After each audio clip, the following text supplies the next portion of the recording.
जिस वक्त हजरत दाऊद अलैहिस्सलाम को नबुव्वत और बादशाहत से खुदावंद कदूस ने सरफराज नहीं फरमाया था, इस वक्त बनी इसराइल के अंदर शमूएल नाम के पैगंबर मौजूद थे। मौरखीन लिखते हैं कि हजरत यूशा बिन नून के ज़माने में बनी इसराइल जब सरज़मीन फ़लस्तीन में दाखिल हो गए तो उन्होंने खुदा के हुक्म से उनके दरमियान इस इलाके को तकसीम कर दिया ताकि वो अमन और इत्मीनान के साथ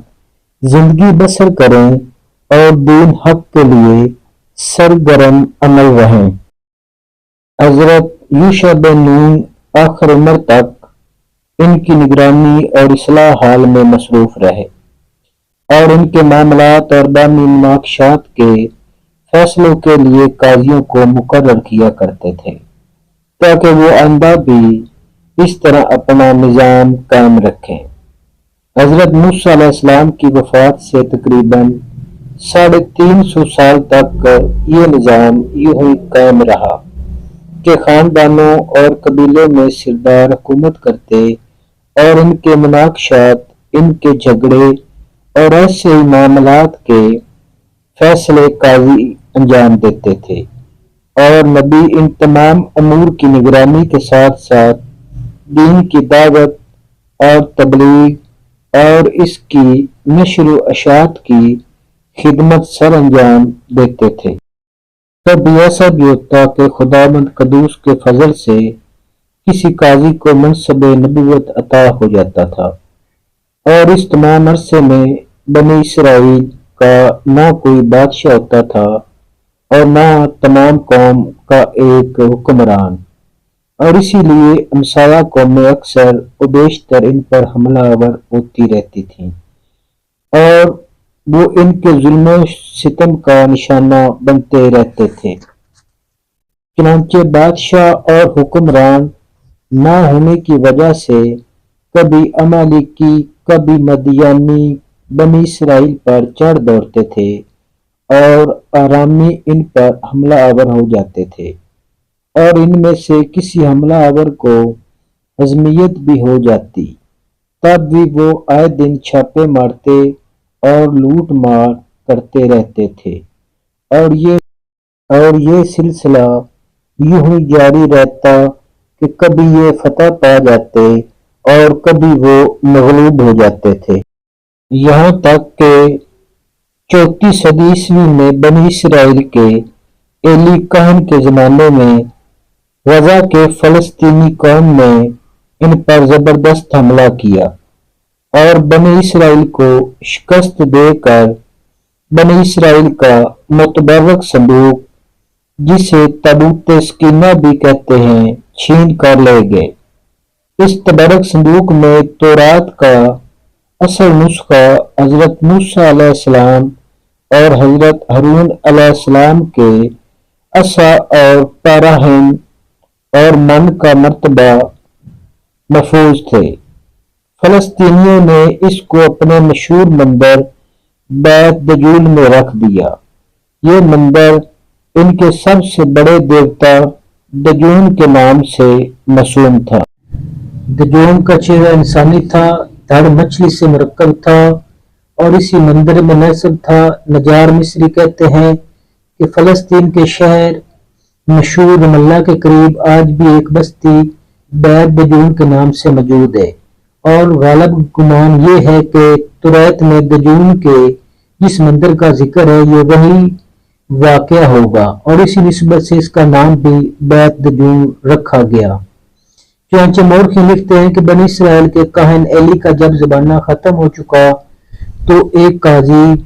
जिसका नाम शमूएल था, इसको अल्लाह ताला ने मनसब नबूवत अता फरमाया और वो बनी इसराइल की मामूर हुए। ये भी कहा जाता है कि जब बनी इसराइल के पैगंबर वफात पा गए तो मिस्र और फलस्तीन के दरमियान बहरा रूम और आबाद अमालका नाम के अरब कबाइली बनी इसराइल पर हमला आवर हुए और बनी इसराइल को मगलूब करके उनकी आबादियों पर कब्जा कर लिया اور ان کے بہت سے سرداروں اور قبیلہ کے معزز لوگوں کو گرفتار کر کے ساتھ لے گئے اور باقی کو مقہور و مغلوب کر کے ان پر خراج مقرر کر دیا۔ ان حملہ آوروں نے تورات کو بھی برباد کر دیا۔ بنی اسرائیل کے لیے یہ ایسا نازک دور تھا، نہ کوئی بنی نبی اور رسول ان میں موجود تھا اور نہ سردار اور امیر ہی کوئی تھا، تو خاندان نبوت میں ایک عاملہ عورت کے علاوہ باقی کوئی نہ تھا۔ مگر اس نکبت و داؤد بار کی حالت میں خدا تعالیٰ نے ان پر فضل و کرم فرمایا اور اس عورت کے بطن سے ایک بچہ پیدا ہوا اور اس کا نام سموئیل رکھا گیا۔ اس کی تربیت کا بار بنی اسرائیل کے ایک بزرگ نے اپنے ذمہ لیا۔ سموئیل نے ان سے تورات حفظ کی اور دینی تعلیم کے مدارج طے کیے۔ جب سن رشد کو پہنچے تو تمام بنی اسرائیل میں ممتاز اور نمایاں نظر آنے لگے۔ آخر اللہ تعالیٰ نے ان کو منصب نبوت سے سرفراز فرمایا اور بنی اسرائیل کی ہدایت اور رشد پر مامور کی۔ حضرت داؤد علیہ السلام کو جس وقت بادشاہت اور نبوت عطا نہیں ہوئی تھی، تاہم وہ خاصے بڑے ہو چکے تھے، اس وقت یہی سموئیل ہی بنی اسرائیل کے رہبر و رہنما اور نبی تھے۔ مورخین یہ بھی لکھتے ہیں کہ یہ سموئیل حضرت ہارون علیہ السلام کی نسل سے تھے اور ان کا نام عربی اسماعیل بنتا ہے، یعنی اللہ تعالیٰ کی بات سننے والا۔ چنانچہ یہ بھی کہا جاتا ہے کہ جب بنی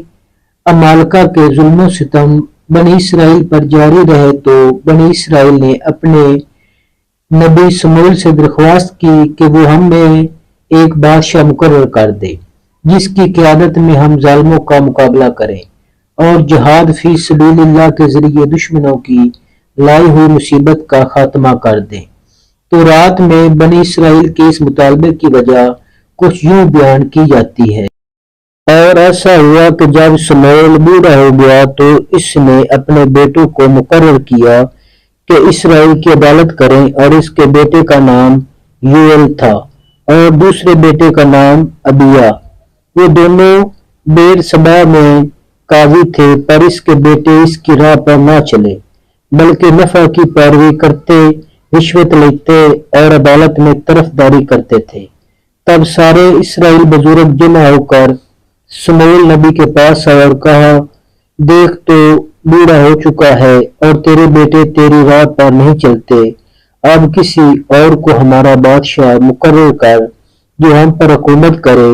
جیسا کہ سب قوموں میں ہے۔ بھی کہا جاتا ہے کہ بنی اسرائیل کی یہ بات نبی سموئیل کو بہت ناگوار گزری اور انہوں نے فرمایا، اگر تم میں بادشاہ مقرر ہو گیا تو وہ سب کو اپنا خادم اور غلام بنائے گا۔ لیکن بنی اسرائیل کا اصرار بڑھتا ہی رہا اور آخر سموئیل نے اللہ تعالیٰ سے دعا مانگ کر بنیامین کی نسل میں سے ساول یعنی طالوت نامی ایک شخص کو بادشاہ مقرر کر دیا